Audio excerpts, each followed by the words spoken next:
Once upon a time, there was a girl named Cinderella who lived with her two sisters.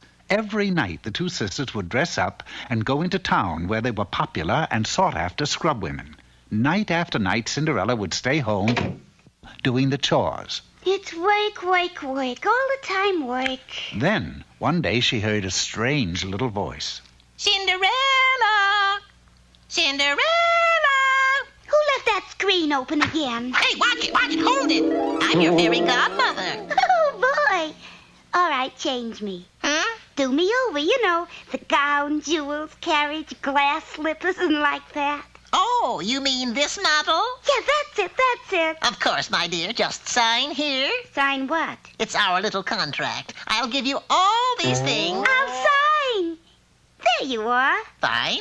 There you are. And in return, you sell all this wonderful metal cookware by midnight tonight. Just $39.95 a set. I gotta sell all these pots and pans? By midnight. If you want to keep all those goodies.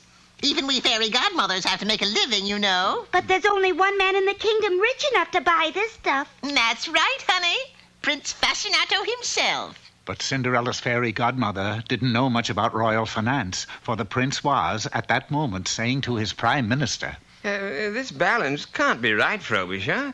My fortune runs into 6 figures. Yes, Your Highness, but they're all zeros. Ah, yeah. But what about the royal sock? The royal sock is empty, sire. And hark, the creditors are pounding on the castle door. You mean... Yes, you have until midnight to raise some money.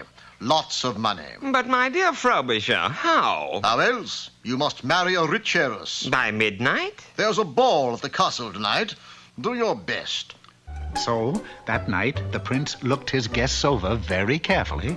Uh-oh. Something, Your Highness? I think I've got a live one, Frobisher.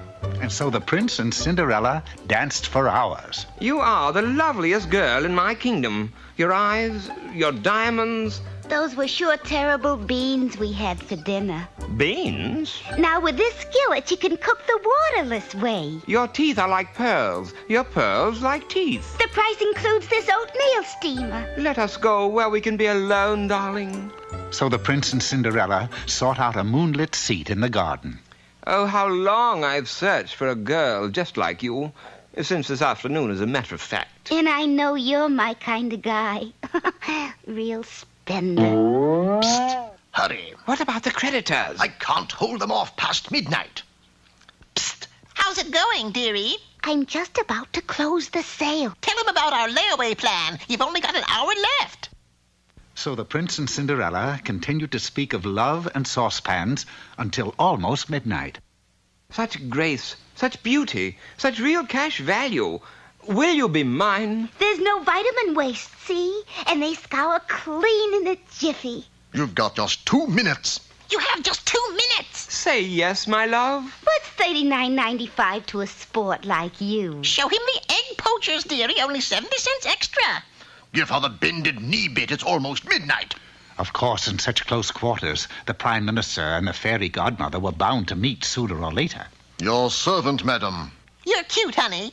Do you do your own cooking? Let us seal our love with a kiss. Just $5 down and pennies a week. Marry her quick. I've got to pay cash for these pots. Unfortunately, it was already a little too late. First, Cinderella lost her permanent, then her jewels, then her gown. My, you heiresses certainly depreciate fast. Embarrassed, Cinderella ran from the castle, losing one of her slippers as she did so. The prince, of course, was finally cornered by his creditors. Frobisher! He's not here, honey, but maybe I can be of some assistance. So Cinderella returned to her old home and her old job. Work, work, work. All the time work. Who's there?